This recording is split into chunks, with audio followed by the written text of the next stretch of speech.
Bonsoir à tous, bienvenue dans C'est Contre Loup. C'était donc une journée historique à Washington. Donald Trump, bonsoir. Waouh, c'est beau. Alors, votre investiture a eu lieu à l'intérieur du Capitole à cause du froid polaire. Il faisait moins 12 degrés à Washington. Yeah, réchauffement climatique, mon cul. J'avais encore raison, la Terre, elle se réchauffe pas. Il fait moins 12.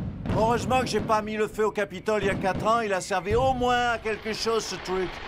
Oui, enfin, accessoirement, c'est l'endroit où les lois sont votées. Hein. Mais on s'en fout, ça va changer avec moi. Maintenant, moi, je vais faire passer mes lois directement de mon terrain de golf. Avec mon copain Elon, on va virer toutes les lourdeurs administratives.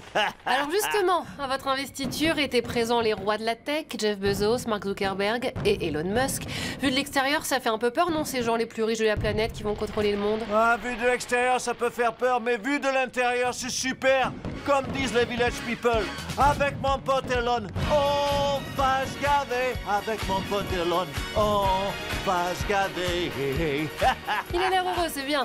Emmanuel Macron, lui, n'était pas convié à l'investiture de Donald Trump. Bonsoir, monsieur le président. Non mais attendez, vous annoncez ça comme si j'avais loupé l'événement le plus important du 21e siècle. C'est loin d'être le cas. L'événement le plus important du 21e siècle, c'était La réouverture de Notre-Dame. Et moi, j'ai eu la délicatesse d'inviter Donald.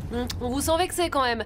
Alors la trêve entre Israël et le Hamas est entrée en vigueur ce week-end. Un mot quand même de ce cessez-le-feu à Gaza? Non mais vous avez vu la classe? Je vire Barnier, je nomme Bayrou et bing! la paix au Proche-Orient. L'influence de notre tandem se fait déjà ressentir à l'international. Ouais, on va dire ça comme ça. Alors l'accord de cessez-le-feu prévoit un échange entre 33 otages israéliens et 1000 prisonniers palestiniens. Voilà, 33 Israéliens contre 1000 Palestiniens. Et après, Mélenchon, il va nous sortir le vieux cliché que les Juifs sont bons en affaires. Cela dit, tous ceux qui sont allés une fois à Marrakech ont pu remarquer que les Arabes étaient doués en commerce. Et surtout quand vous payez 150 € un plat à tagine. Et en plus, made in China, non, là, vous voyez qu'ils sont balèzes. Enfin vous êtes balèze en cliché, hein.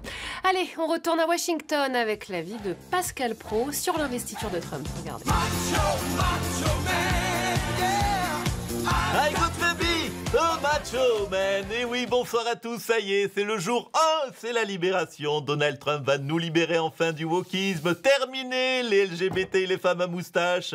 Les nains vont peut-être pouvoir retrouver Blanche-Neige et Gérard Depardieu va peut-être, peut-on rêver, retourner des films, bien sûr, aux États-Unis. La révolution est en marche. Finalement, c'est le mai 68 des gens de droite. Mais vous avez raison, Bill Gers, c'est le retour aux affaires de l'homme blanc et riche. Hein. On est en train de vivre, il faut en être conscient, l'équivalent des révolutions arabes.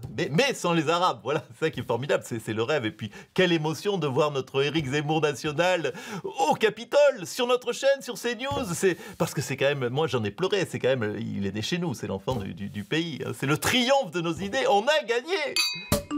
Ah, pardon, excusez-moi, texto de Daniel Guichard, le seul bémol, c'est le groupe de Tarlouse des Village People. C'est vrai que mon vieux là-bas au Capitole, ça aurait été très beau, même en anglais. Hein. In the old par-dessus râpé, hein. Ça sonne, c'est magnifique. Allez, salut à tous. On nous a au moins épargné ça. Pour parler de l'investiture de Trump, Éric Zemmour est notre invité ce soir.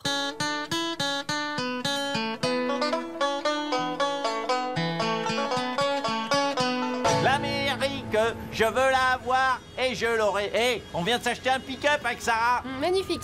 Alors comme ça, vous êtes à Washington. Oh, mais c'est un honneur d'avoir assisté à cette cérémonie. Eh, Marine Le Pen, même pas invitée. Oh, oh. Et Donald Trump, il sait reconnaître un vrai patriote. Il m'a dit, Eric, I love you, you are my French little bitch. Ça veut dire que je suis son ami. Plus ou moins. Alors Donald Trump a annoncé vouloir augmenter les tarifs douaniers pour les entreprises françaises. Vous vous dites patriote, mais c'est pas bon pour nous ça. Hein. Ah oui, non, mais attendez, maintenant je suis patriote américain. Ras le pompon hein, de la France qui vote même pas pour moi. Du coup, j'ai demandé la nationalité américaine. Hein, alors fuck you la France, fuck the cheese, the Tour Eiffel, the Moulin Rouge, I shit on your croissant. Oui, c'est bon, calmez-vous quand même s'il vous plaît. Hein. Ah, mon passeport. Sir, you have to go back to your country. Comment ça, rentrer chez moi? Mais pourquoi? Mais j'étais même... Attendez, j'étais invité à l'investiture. I read the passport. You come from Algeria. Non mais Algérien, mais non, mais c'est mes parents qui sont algériens. Ils étaient en plus d'Algérie française. Non, mais il y a... Oh bah zut, ils vont pas le garder. Elon Musk, on l'a appris hier, vous pourriez racheter TikTok USA. Yeah, bon, ça va être moins facile de véhiculer mes idées d'extrême droite sur TikTok, mais je vais quand même essayer de lancer la raciste dance. 3, 4, et on expulse.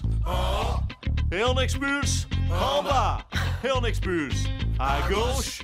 Et on expulse À moi. Le pire, c'est qu'il peut avoir des likes. Donald Trump, vous avez réactivé TikTok qui avait été suspendu vendredi aux États-Unis. Pourquoi? Parce qu'il paraît que TikTok, ça rend idiot. Et j'ai besoin d'idiots, moi. C'est quand même le cœur de mon électorat. C'est pas faux. Pascal Pro, le mot de la fin. Interdire TikTok, X, C8, on est les prochains sur la liste. On va vouloir interdire CNews, alors qu'on est le dernier espace de liberté de parole de la droite. J'espère qu'Elon Musk nous rachètera aussi. Vaut bien 1 milliard, non, Hélène? Minimum. Allez, salut à tous.